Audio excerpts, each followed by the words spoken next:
Good evening. Good evening, students.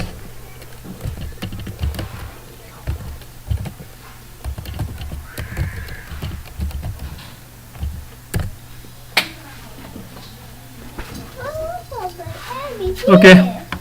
Nang ngasi dia koi ade mongol mai thalo. English grammar ayam haibadi nate adubo. English grammar sida noina exam da answer da ibadana. Yamna toina soiba. Khara leiba. Yamna masa soidaba. Soidarasu yabako. Ado noina kitang section lagade kemta soidaba. Yamna su laiba. Aduga jamna su kano se apik pa mistake oiba. Ko adumba kano singsa umda jingminasi yai ko. Kingston, good evening. Jumnam Brajamani Sekana Gracie. Good evening, Gracie. Jessica, good evening. Oh.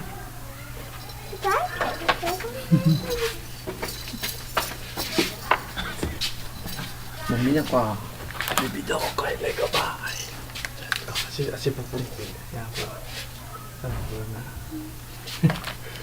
Okay. Ado di. Num hojil la si horen makata na revision su khoi dum jeng mina si ko. Mayek siang na lai ko. Mayek siang de de hero.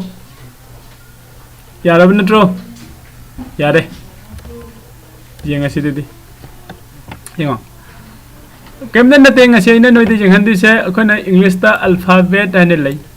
Sumi ko alphabet English ki letters ka written in the small form are called the small letter kawe or the simple small line khangnai natragana capital akhona iba matamda capital letter haiban su lai natra aso busing do haiba capital letter singsa karamba matamda sin nage haibasa ina sum jengbada koi noi angang khaktang natabada class khara wangba bawda amna soiba yawe ko menoina exam da thengna bane ai subject ko adudi aina sum khan bada ai english ki grammar di kari ojan na te tawbudago haiba siguma mistake masa se sidi koi sum thong mina ba yai haina khan ba adugi ni yai ko yo use of the capitals ko hadi capital letters sing se kram ba matam da kram ba mafam da sinage haiba se koi bijing mina se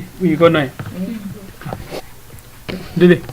written words in English are mostly made up of small letter ko khona English ki word iba English ki sentence iba sa ayam bana small letter sing sina semgalaga sagalaga iba ngaktane yai ko but certain case akak naba case kharada capital letters are used also used ko capital letters is koina si nayeba ko here are the rules for their use hadi mokhogi si nabagi rule khare lai ba capital letters si nabagi rule khare lai ko hai ba rule sing se khoi kai kano jing si mase no noi music tami ba English grammar do su yaw bun loina ko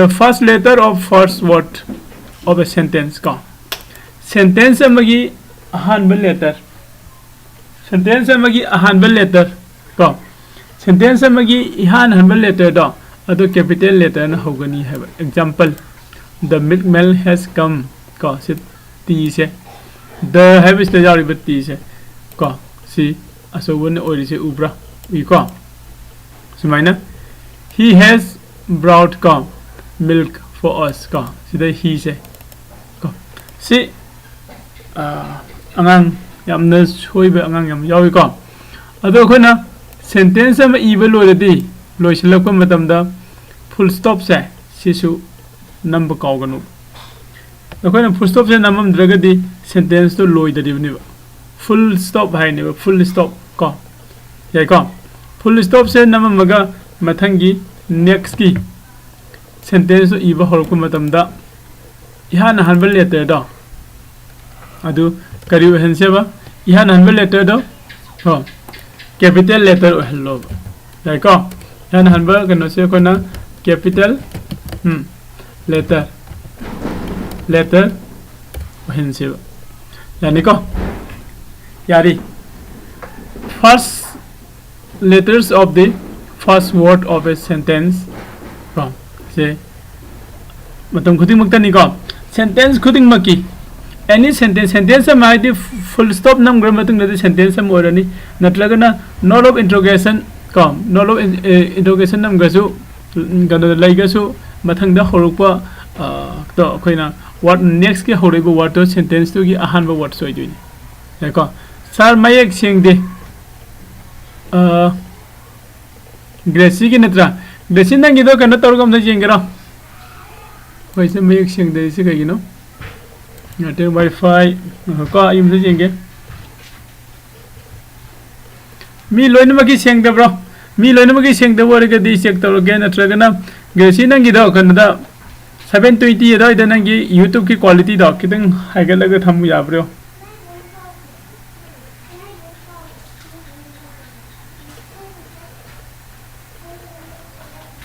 अब तक check करो ये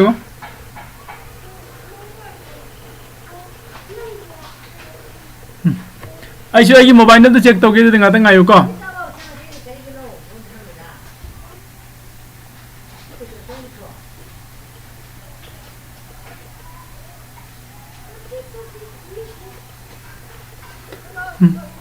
check तो उसमें खा जाएंगे the first letter of proper noun है दिखाऊं बरा no hum khang bro proper noun hai di ha haro proper noun di kadi noun ki mohut sinba the example nam piro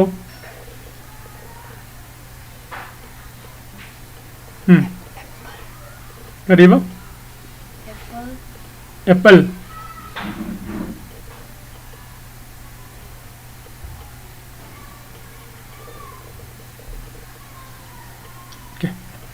mobile में तो शेंग ओके अइना जेंगबद सिददी दम शेंग माले है अंगसा आई मोबाइल से थागे को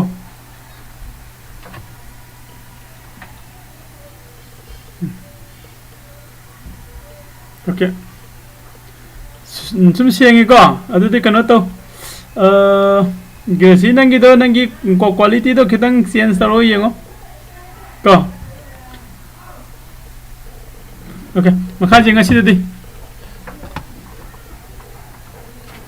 सर सेंग दे कनो के जो जेसिका ये सेंग दे ब्रा सेंग दे बदी ये से थारी से क्वालिटी क्या था थाई नो क्वालिटी को 480 ऑटो थंबा ऑटो पदी ऑटो दने भाई दे लई से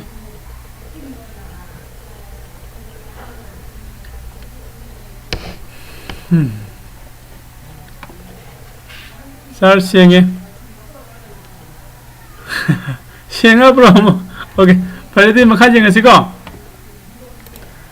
असी अखोना हाई गिबदो सेंटेंस अमगी अहानबा वर्ड से अदुगी इहान हनबा लेटर दो अदु कैपिटल लेटर ओगनी हाइबने एग्जांपल होइना सिगी द मिल्कमैन हैज कम को मिल्कमैन तो लाकलमी नत्रग लाखरे हाइबने को मसीदा हाइरिसदा सिगी टी से टी एच को दगी खोगी टी से असोबो होगनी he has brought milk for us का भांगना खोगी संगोम पूरा मी हाइबने नत्रा पूरा ई अर्दि सिदा जारिबा एच से असे मु ओगनी असोबो ओगनी को मथंग the first letter of the proper noun first letter of the proper noun है बदी सिंग पा तुरेन लेरिबा मयांगी ममिंग दो लाइको दैदी खोगी थागी ममिंग नुमित की ममिंग को day I Sunday Monday Tuesday Wednesday Thursday लेरिबा अदैदी से रिवर की ममिंग को तुरेन की ममिंग जनवरी फेब्रुआरी लेरिबा सिगी मयाम से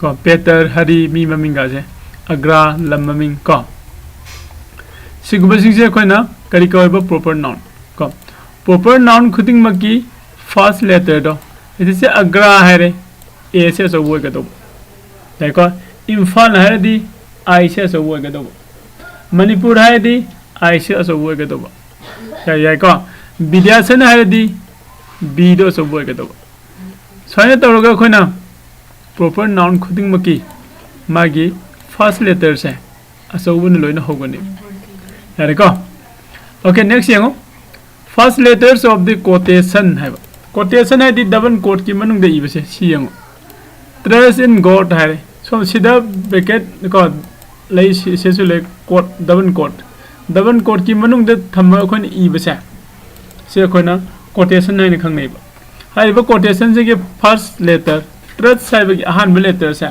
असिना ट्रस्ट इन गॉड है से ट्रस्ट से खोना कैपिटल लेटर ना इगनी समझला याई को अदुदी मथंग मु येंगसे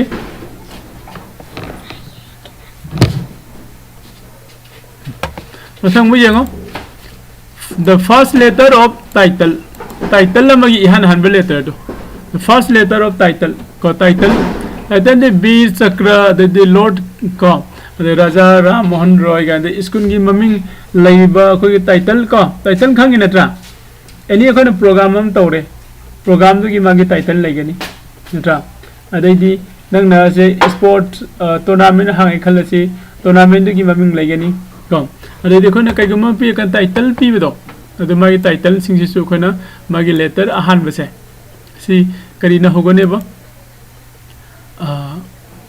कैपिटल लेटर यार को जी हरी बा कनो से गोट से की व्हाट गोट अखोने मतम खुदी मक्ता गोट से इबा मतम दा गोट बो हारे मबा जी दो असो बोय के दो जनता ब्रा गोट को है मबा जी असो बोय के दबले जी मचा बे यादे गोट आसी ईश्वर ने अखोय देन साइन नट्रो अखोय सिंबी दे नि गोट ना अदन अखोय ना गोट आने ने नंग इंग्लिश ते हेक इरबा जी दो असो बोय के दबा यादनी को सी रूल सिंग से जेंगबा लोसिलगा अखोय करी तौदुइनो एक्सरसाइज खराम से तौगदोइनी याय को ओके रूल सिंग से इब लोइबगा अखोय एक्सरसाइज मुक तौगदोइनी अदुदे मथंग दे जेंगसी को प्रोनाउन हने लाए प्रोनाउन द आई हाइबे लई ही हाइबे लई सी हाइबे लई नत्रा हाइ बसिगी लईब प्रोनाउन मयाम से सिगी मनुंग द आई हाइबे प्रोनाउन आई हाइबे प्रोनाउन से सिदी मतम खुदिंग मक्तने आई से अचौबन ओइरगा लईनी याइको नोइन इब मतम द ही से कयगु मतुंग द एदि सेंटेंस की मरक त जाब वर्ड ओइरमगदी आइस्तो मसा ओइद्रो ही इज गाने यारमबदो कन दैदि वी यारमसु अदैदि लैरिब यू यारमसु को खुदिंग प्रोनाउन अतै अतै सिदि अखोइना कैपिटल ना ओइगनी हाइब लैते सेंटेंस की अहुबदा लैरमगदी मादा कैपिटल ओइगनी अदु मरक त यारमगदी ओइदि अदुबो सिगे आई हाइब प्रोनाउन से आई हाइब प्रोनाउन सिदि मतम खुदिंग मक्ता मा सिदि कैपिटल लेटर ने इरगा लैगनी है यान तारे को सिगुम्बा मिस्टेक मसा मसा से नोइ दम सोइबगिने आइना ngasi सिगी टॉपिक से लोखलाइसे को गॉड इबा मतम द जी हाइब जी से अचौब से अदुम ओइरगा लैगनी मतम खुदिंग मक्ता प्रॉपर नाउन खुदिंग मक कोना इबा मतम द मागी अहान लेटर दो अचौब ओइगनी याको सेंटेंस खुदिंग मकी अहुबा वातो दे अदुगी कैपिटल अदि अहान लेटर दो कैपिटल लेटर ओइगनी सोना को लास्ट उदरी खर वाले को first letter of the first word of every line को ओके एवरी लाइन सिदी हानै दुगा मानरे pronoun use for God as bless me O God को थाई गिफ्ट आइदि अखोना प्रोनाउन ओइबा इस गॉड की दम द सी नबा ब्लेस मी को अदि मिंगो द विश तौबगुम्बा लाइको सिगुम्बा कनो सिंगसु खोना हान बगनो से को लेटर से कैपिटल लेटर ओइगनी है देखो फर्स्ट लेटर ऑफ टाइटल मी टाइटल लई डॉक्टर अंकल को मिस्टर मिसेस को श्री हाइसे सिगुम्बा सिंगसु खोना कैपिटल लेटर ओइगनी है हाइजे सेंटेंस की अहुबदा इरमसु मरक इरमसु याइको the first letter of nationality words अखोना नेशनल की वर्ड्स लई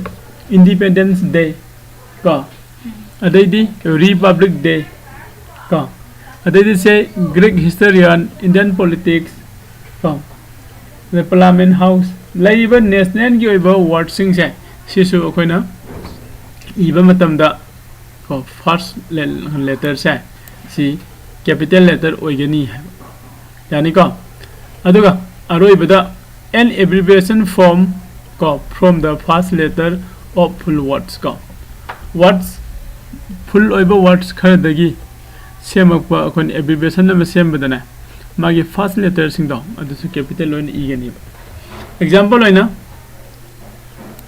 British Broadcasting aduga Corporation kari haino BBC news ka haibiduni ko station house officer police station da station house officer ko SSO sumaina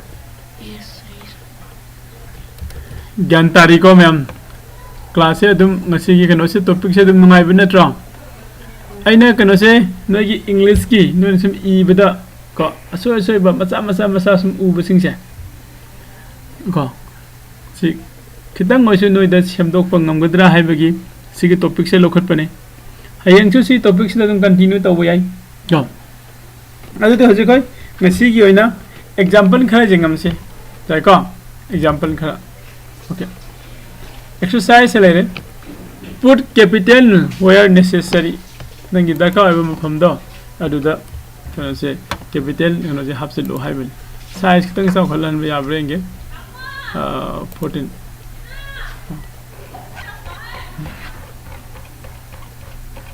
okay size ka sa khole dum phajana urumani ko chale sida yego where is Rama hare he has gone to Chennai sida koi karam ba letter sing se asoba the capital oi do you know Rama warani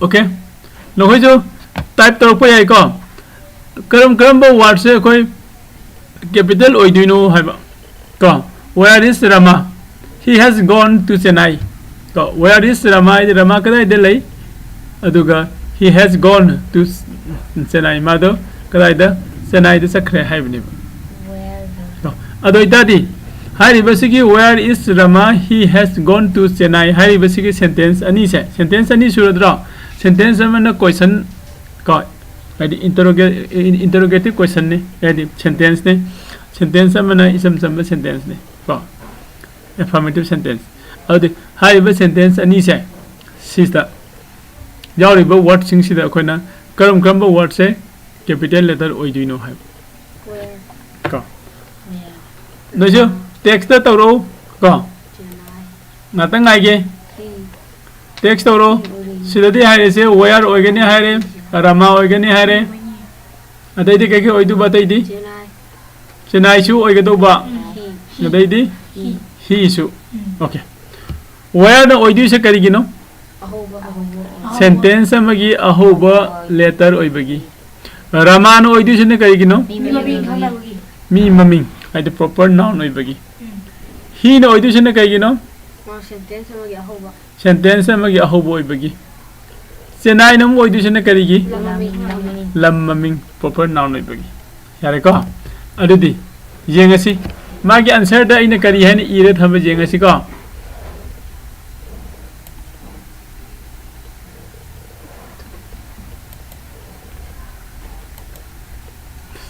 Chumabrengo where is Rama he has gone to Chennai chumeko okay good okay aludi next ko mu jengsi question number 2 Ram said Ram na hairami my father is in Delhi aigi papa do Delhi de lai haina Ram na hairami he ko aigi papa do kadai de lai ba ko he has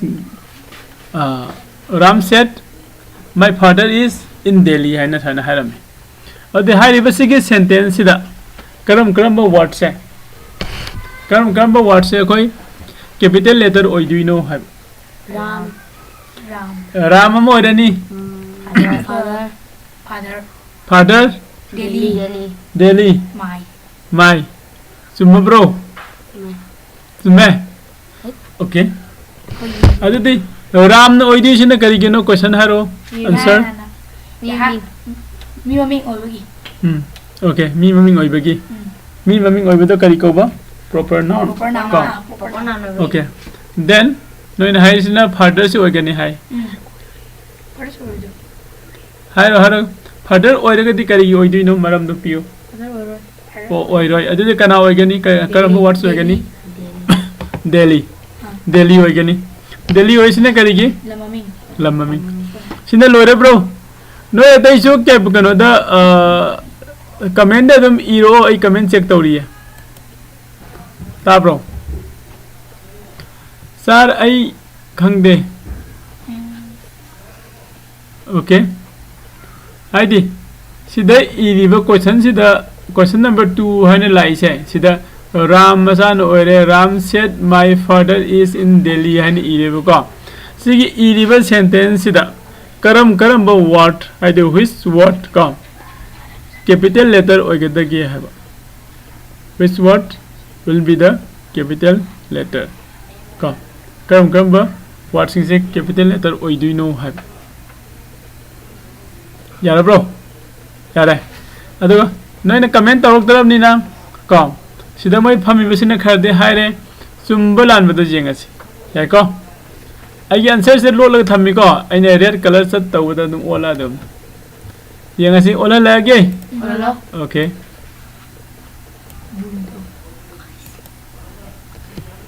Ram said, "My father is in Delhi."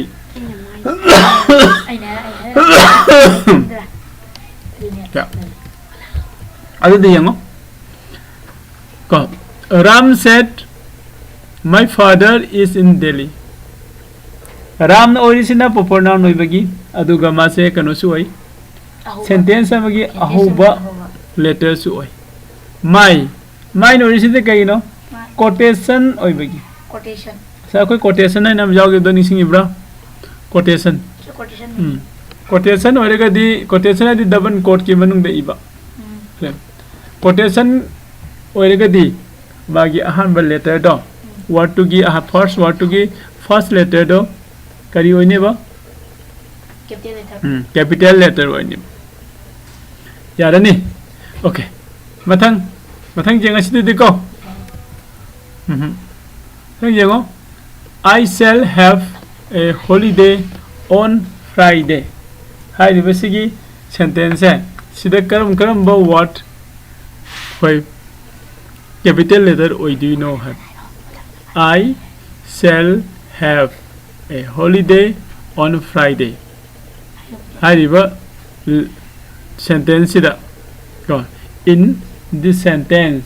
Hi, basically sentence की मनुष्य सीधा which letters will be the capital letter ko karam ba letter sing se capital letter oi do you know I okay I am already dum khange kari gi na iding asa ko na hai bedo I hari ba pronoun se matam khuding mak tamadi capital orega dum lai gani tume ko mathang di holiday okay mathang di Friday holiday na oi di sine kai gi no okay Friday no edition karigi Friday sina numit maming oibagi I sina proper noun I oibagi adugo holiday no edition kari ne ba okay sumbalan bado jengasi kai ko mana sumban which one is true or which one is false ko let's see okay then let me check look at the screen. I'm going to change the background color in red. Okay. See. I shall have a holiday on Friday. Holiday have a word say. See the koina madi. It's a so oide ko. Yeah ko. Sida yauri se proper noun yauri Friday. अदुगा pronoun जाउरी I हारिबा निस I सिदि sentence अहुबुसु ओरे नत्रा सुमाइना कोन ओन्थोकने Mathang Django Mr. Smith is a very rich man. Go. Mr. Smith is a very rich man. Go. Oh my God, sorry. Okay. Mr. Kano kari tauraba. Mr. Smith is a very rich man. Sidati kari kari oidino. Haro. Mr. Mr. oidani adaidi. Smith. Miss Abra. Smith. Smith. Smith oidi sine kari gino. Smith na mari mi mami. Mi maming oibagi adaidi adaidi. Menga. Men men kari gi oidino. E menje. Nupa. Men sine pa oibagi. Adu nupi oradi adu su oitare. Oi hoi. Okay. Let us check. Men oide ekai. Okay. Oide. Here is a magic answer. Mr. Guy Smith ka khatang. Okay. Akoi magic answer check tawar sidati. Simbalan ba. Dekho. Menya te. Sidai na red color se satna me batam da thora ni mo. Ready? 1 2 3 tak. Ali sume. Mr. Smith. Sume ko Mr. di akoi na Mr. Gumba, Miss Gumba, adedi Mrs. Gumba, Sri gai lai gumba go sai ba title oiba kano sing cha. Title oiba sing se akoi na matam khudi makta ma se kedogane ba. Matam khudi makta go. Matam khudi makta ma se akoi na capital letter na hogone ba. Ai online class lo ri lo re taroke. Go. Yani go. Adudi Mr. Gus Smith ko orani atidi orara. Next question number 5. Lord go. Irwin was a governor kariba general of India. Lord Irwin se governor general of India ki governor kano se orame general orami haiba. Hi basically what sida karam ba what come and sit here. Lord ne. Sige laiba sentence sida karam ba what se koina capital words oidino hai. Lord. Lord Lord Lord In Irwin. Government. India India. Okay. Yang asi di hoi magic answer da check tawrose. Ya ko. Magic answer da check tawsi aduga maram do jingsi. Yani ko. Okay. Already magic answer tawna ba khitang singkhalake. This is your magic answer. Okay. Red click tawro. Yes. Lord Irwin Sume was the Governor General of India. India Governor General. Governor General oise karigino. Maram khangba. Lord Irwin nasdi mi maming oigare. Ka. Aduga Titan ga India sina mu country gi maming oibai ne. Governor General naibis na oise ne karigino. Mudi sai hai ya. Haro ne. Proper noun oi bro. Ade.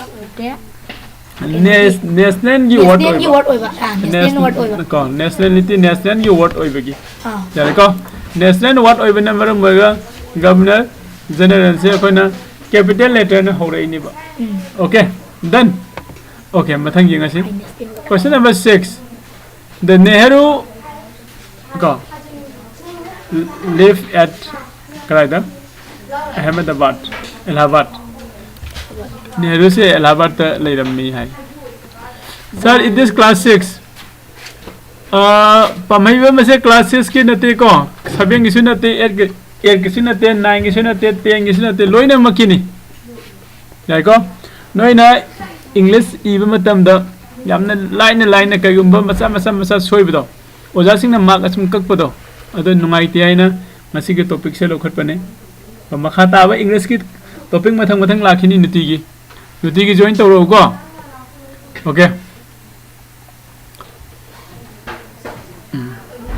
Already mathang je kari orane ba. The Nehru ne to go Allahabad. Okay. So either phami ba singsena hai se Nehru ga the ga Allahabad ke oigani hai. ꯑꯗꯨꯗꯤ ꯑꯩꯈꯣꯏꯒꯤ magic ꯑꯟꯁꯔꯗꯣ ꯑꯩꯈꯣꯏ check ꯇꯧꯔꯁꯤ ꯌꯥꯏꯀꯣ going to check on magic answer red just Cuma. remember the Nehru lived at Black. come kadaida Allahabad ma se leirami haibako next thing where are you oh god Where Ka. God ka? god oh god nang si nang kadaida lege Where ne on ne God ne? where ne oh ne god ne yada bro Ada. where ne oh ne god ne oh no origin karigina oh god se origin karigina Masih. okay god da khoi na haijaba deidi khoi na kano to bako request to bako pa like room da si na ba word sing do adu oibagi o se capital Capital order letter. aduga g sina karigi Live. Aku lupa sembira. god ai base matam khuding makta god bu iragadi g aso oigadi haibdo nisingi ko adugi yare ajudi magic answer jengasi okay Cuma. Sume? Okay. Next, question number 8. The weather is very fine. Let us go out for a walk. Weather is nungai ba oi have ko. Let us go out. Okay, mapan na thoksi for a walk ko. Okay, walking set lusi have gumani. Mapan na ngak walking set lusi ga have. Like let us go out for a walk. Like adudi. Hai basi ki sentence dadi kana kana kari kari oiba hai chai chi da oirani hai suma bro Let. kana Let. let okay ready lore daga let kade lore hai hogi magic answer to check korsi hello magic answer How are you? source ting the weather is very fine let us go out for a walk sumega very good no yam haira am nungai ra next am Next. jengasi question number 9 who is she is my cousin go who is she is my cousin go. Who is she is my cousin go adudi sidadi karam mase capital oidoino karam manu oidoino Who ne? Who when? Kama Who? break. no Question integration mark ki matang leba si ne? question amma ki mathang de leba si se question ma ki mathang de leba si se na kaido bagi oidoino Ma sentence mo na ho. sentence gi aho letter oibagi chume ko yam haira nei niti gi soin to yam haira ni cousin se ne kaido bagi oidiba Mi. Kaka. cousin na de mi ming nate Nati. cousin na di isini naudu ne Oh isin. aye ka papa pominaba mama pominaba do adu ni ko cousin hai di yare ko adu cousin se oigadro Oi ni. oini ya oigani oiroi Hindi. okay adu de koi magic answer da hangasi ko just magic answer de lage yengsi ko magic answer je hanakti green no hensi red obise no maitre green hensi colour तो संगनी click तो बचा किधर है hang तो करे हाँ okay mini पान दोइन तो याम नुंगा हैंग ऐसी दे हाँ हैंग दे मैम नकोई मैम की कमन लोइबा इंग्लिश से मतलब खरा तो गिनी को अदम जॉइन तो सिलो सी अंदर ती ग्रीन ओहेंगे तो बनी सीधे संगनी अदुगा सीधे ग्रीन ऑन थोक्स tang Drag oi. ka eka who is she is my cousin chume ka mathang da yengo Sardar Patel was the steel man of India Sardar Patel se India gi steel man oiram yai adudi kari no sida oidu se khoina Sardar Patel India loira bro Still. okay still man of India oh yo yenga si no ya yes chumba bre yenga si ka हंदती magic से कोई green नहीं तो रसी का green Cumi. Sardar Patel the steel man of India Ah, alah. Still ngemien gitu yang dari asal kue. का Masa ini mien sama deh. नई exam दो इधर से सोई दिनी का ओके मथंग ये ngasi our motherland is the best land of all our motherland से कोई की करी है बनो Best. our motherland कोई पोंगना फम लमदम से best land of all मफम खुदिंग मक्तगी ख्वाइदगी फब ख्वाइदगी हेनबा लेबदा ख्वाइदगी नुंगाइबा को अदुगुम मफम ने हाइब our motherland अदुदि सिदा खोय करी करी हाइरनी Our motherland. our motherland अदे अतैदि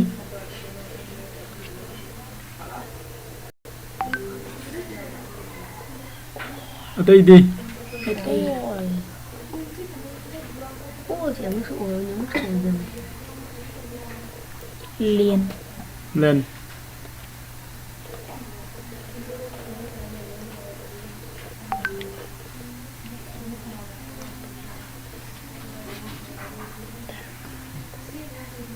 seven five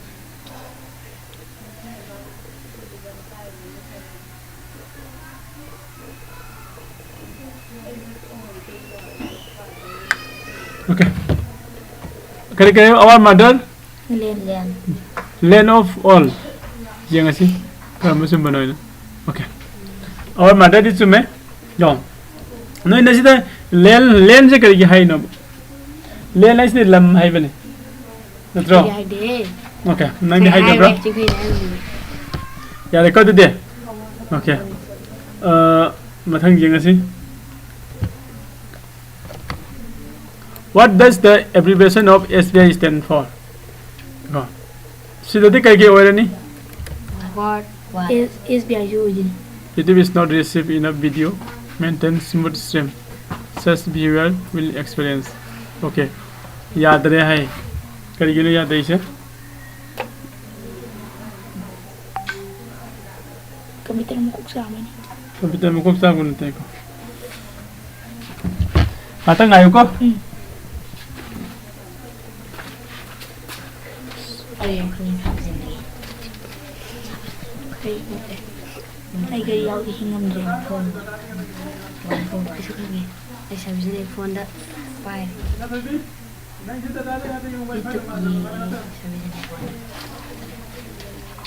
ni sabi sila phone. Sabi na wala. Ay sabi sila phone dah. YouTube dah. Video ni. Sia ya sih. Nungai 100 di mi jaw loi da. Wow.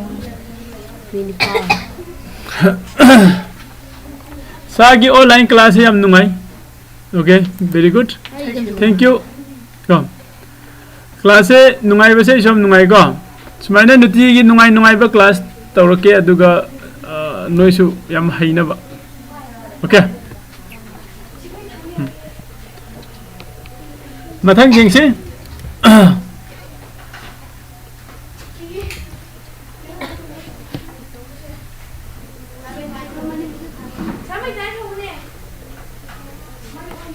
Okay.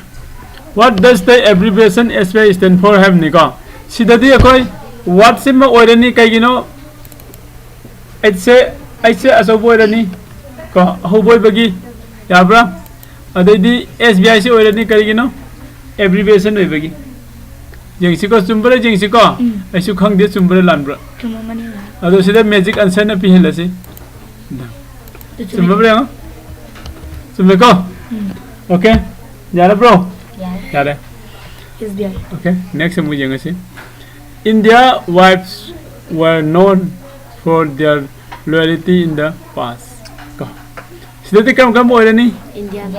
India khaktan yang asi ko de India ko to. khara thujilasi matam lu tensil le India sume India khaktan oini sume ko padang question number 14 da kari hai ba do you do what you do ko do what you do okay do what you do Kok saya. ko Suka aku. ha Kok saya. kari no nang tawi do hai ben Okay. adudi with all your might things done by half are never done right sigi mayam sida karam bano ba magi asau bana hogdus Do. do ma horani sigi do se adaidi Why? white sa with ho hogdus se kai gi Nate how rồi. Basi sin thấy nate. Mangang ko sa.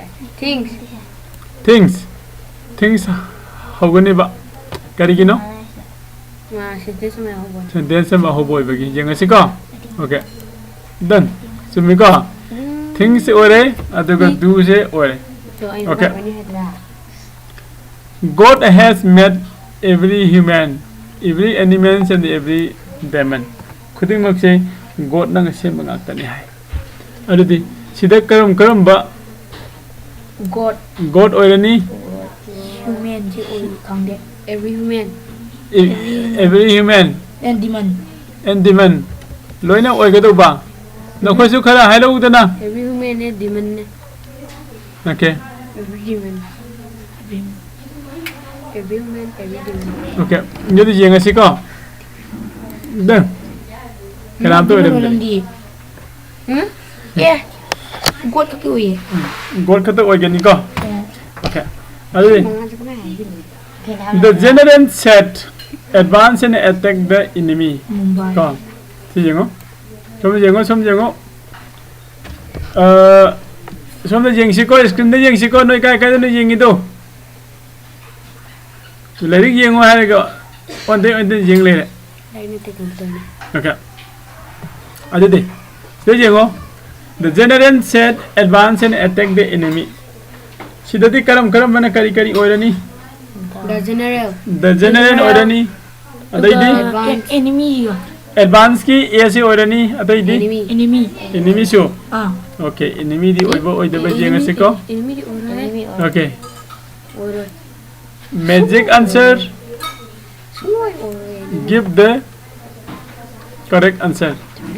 Tang Ay orai dra. enemy di oibum thakte ko. I have Pada na khango. Advance na sentence magi ahu bas letter oibagi general the sina kaino a whole sentence. ahu bagi the general ka. Si. Okay. Bathang di jengo. A number of angels obey God the creator hai. Hai ko. Adudi asina kari hai no. Mi khara dum jengi. Message me if you have any question or comment. Okay. Okay. Good.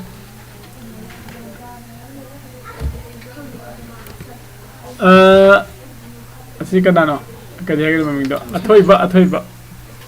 Athoiba. Your English is very good. Message me if you have any questions or comments. Okay. Ada question number 17. Say athoiba kari hai dinam da hai rau jengsi. Kari karam ba word sing se.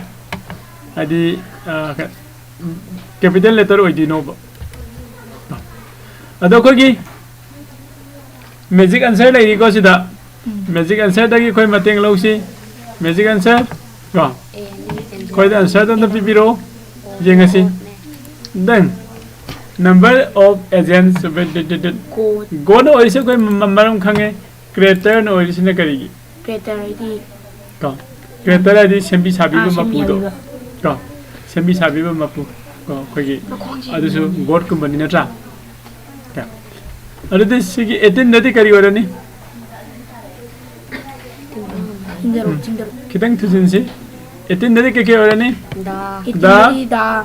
sohana si mi maming ni si orodra oigani brave Rajput aji lam maming ni ôi nè yang asi ko de dia oi brego e Rajput lai se lam maming ne te mai jati me gi ôi jati me maming khoi mai te hai bu dong ko ôi adune da brave Rajput ko are ko mathang da Lata Mangeshkar is a nightingale of India.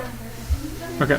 The Nightingale of India is a magi title ni. Asa ko kari hagi ba? Title orga di को capital letter ओय हाय चुम्ब्रा Lata Mangeshkar Ta Lata Mangeshkar इसने मी ममिंग ने Hangi isi siapa nih? अदुदी लता मंगेशकर सिमा capital ओरनी चुम्ब्रा Timbul India nightingale of India इसिदी ओयगद्रा Ini करिगी India ka un. इदी नाइटिंगेल ओइदो मालिक कगिनो इदी मासे टाइटल ओइबनी ने को अदु जेंगसी तंग Ini India. ओइरमे को ओके सेव तौरसे मथंग NSDO SDO ID sub divisional officer मागे शॉर्ट फॉर्म निका is a responsible officer को responsible officer SDO अम्म से हमने responsible लोग हमने दायित्व साउंड लोग बा अदुगुम्बा ऑफिसर अम्मनी है यानी का SDO ने अदुदी नो है तो N ने SDO ने ऑफिसर ने N ना ओरिजिन ने करेगी President SDO ओरिजिन करेगी Madi kenogi. एब्रिविएशन होइबगी शॉर्ट फॉर्म होइबगी यारे का एब्रिविएशन या शॉर्ट फॉर्म होइबगी अदुदी येंगसी चुम्ब्रा लाम्ब्रा येंगसी green magic show me the answer Click now. चुम्ब्रा I एन गेस्ट को सुमिको ऑफिसर दि चुमदे ऑफिसर है दी मी मगी प्रोफेशन दन रा अरे question number 21 they serve God well who serve his creatures सिद्धि करके यार words Dego आई ने उबद God अम्म जाओरे दी अम्म जाओरे अरे दी creatures okay his creatures है निको सिद्धि creator दि नते को सेमी साबी में दि नते अरे दी जेंगसी सुम्ब्रा लाम्ब्रा ने को Dego deng teng his है जे कनानो God की नेम God की सिद्धि अनुबनी को क्यों हाँ महाक की क्रेशर जो है बने महाक तो कनानो God ने को असिगी महाक चाहे ही से सीधे कैप ना हो रही हो सीधे कितना लूगरे को नो की क्लास 4-5 की स्टैंडर्ड तो दिलाते रहे को अदु वो खंग दिलो है को मतलब 10 जेंग से men propose God dispose men का कना को रनी Vodka men का God का सुमे का ओके ग्रे कलर तो नत्रो नत्रा author of elegy का elegy जे कगुम लाइक कुम ममी माले का live in the 18th century मासी 18th century की मतलब दा हिंगमी हाय बने बस सिगी ग्रे हाय से ग्रे हाय से मी ममी ने कलर रंदरा का अदे सिगी मरक सिदा करम बा ओइरनी ग्रे ने Easily ने इजीली ने Elegy है इलीजी ने 18th century ये ngasi का नमगे Namo. यार ब्रो Are तंग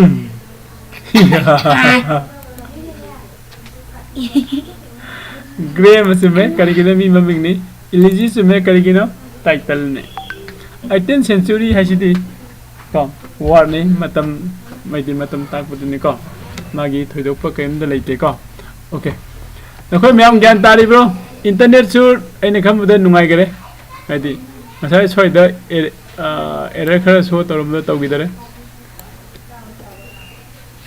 कनानो कइनो इसे goal is not like creator oh god से creator नते है ओके गुड कनाना हाइजे सुमी को करी है माय ममिंग दा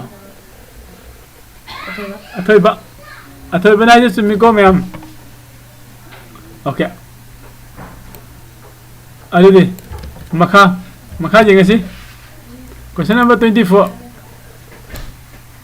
ड्यूरिंग क्वीन विक्टोरिया's reign का मागी क्वीन विक्टोरिया की माने निंथौ ओरिङै कनो क्वीन ओरिङै मतम दो अदिदा there were many wars war में आमा तौरमे है का अदिदी during ने क्वीन ने विक्टोरिया ने war ने यंगसी war से चुम्ब्रो war से तो P गेद्रो War soy. war pi di se kari maram gino ha I don't know yang asi di ko 1 2 3 magic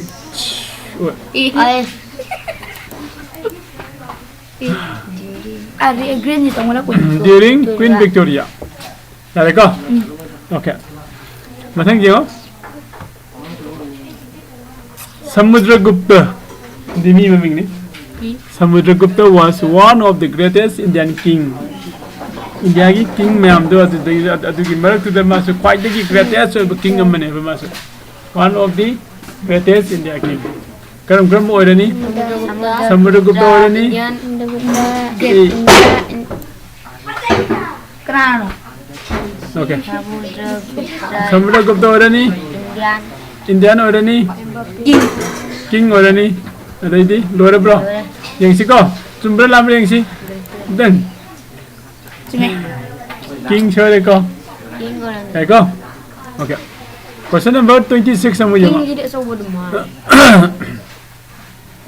he was a brahman ai de kari ha brahman ai de bamon sarmado she is a rajput mane rajput ne she ne ne te he ne brahman ne she ne rajput ne ye ngasi ko dudi dang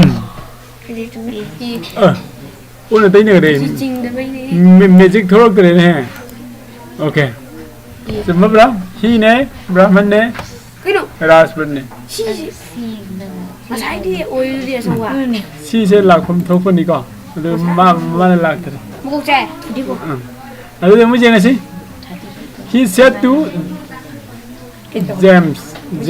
James ta hay là mi cái hay không wait and watch ngay với tôi riêng là hay là wait and the watch he ne z he nè James nè wait nè watch nè ok ai đi watch sẽ oi tôi mang để ta ôi ni oi đi wait à quotation đó adugi quotation gi manung de lai ba ahan ba wat to adu oi gane hai ba ya ni ko okay mathang di okay athoi ba adai di Jessica noi ma'am ju answer do sida comment da pi pa yai ko aina dum hai de noi comment da kha pi ro hai ne noi na chung pi ta ba okay ya dai mathang amu yang asi di loidere sida question number 30 de loisila dumni Mr. Nehru the first prime minister of India dead in 1964 Mr. Nehru do India ki ahan ba prime minister oramba mado 1960 ka 4 da si gi ai karam ba organe Mr. Nehru ne first prime minister India okay Minister India duga Mr. Nehru ne first prime minister ne India ne yang asi ko de sumber yang dang Mr. Nehru ne prime minister ne India ne first yaw de okay 29 yang I visited the Red Fort ko ai Red Fort ai khang bra ko Red Fort salam mi have ni aduga the Qutub Minar and the Chandni Chowk okay man salam mi sham jam Red Fort ne Qutub Minar ne Chandni Chowk ne salon salam mi hai adi karam ba what I am ore Red Fort ready Qutub Minar and the Chandni Chowk ai je laming adi famous oi ba ka ngak ni ko mafam ngak ni kano da koi Delhi da ai ko green nam ge yar bro yare green summa bre ko sume okay good last one 30 Mr. Gandhi has been acknowledged as a millennium man Mas millennium man hai bam re Mr. hai bam re Gandhi hai bam re acknowledge karam batao ni Mr. Gandhi mister Gandhi का Acknowledge. Acknowledge acknowledge अतैदी millennium okay सिदा यागे हो the millennium man है बसे millennium में मत title और मगदी असे capital और कनी को एक्नोलेज है सिदी भाव ने असिदी ओइल को अदुगा मिस्टर गा गांधी गदी ओइलनी देखो मिस्टर गा गांधी को ओइलनी एज द मिलेनियम मैन से कगु मागी टाइटल न मोरगदी ओइदी टाइटल ओइद्रगदी ओइरो नत्रा अदु जेंगसी को click Oi. Okay Finish. Okay students Bye bye students. ngasi gidi side लोइसलसे पुंग तरे तासिले को अदुना नखोइसु साक साथो अदुगा लाइक पाबो हौरो खोगी स्कूल गिसु एग्जाम से यामना अथुबो मतम दे एग्जाम तौरनी हाइलबनि ओजा सिंगना क्वेश्चन आंसर पिरकुदो फजना पाथो हयेंसु सिगी क्लास सिगा मानबा अखोने इंग्लिश से इबा मतमदा सोइबा यामदि लाइबा सोइरोइदबा जगह सुम सोइबदो अदुगी रिविजन अदम तौमिनसे को ngasiगidi साइड लोइसलसे को यारे को लाइक फजना पारो गुड नाइट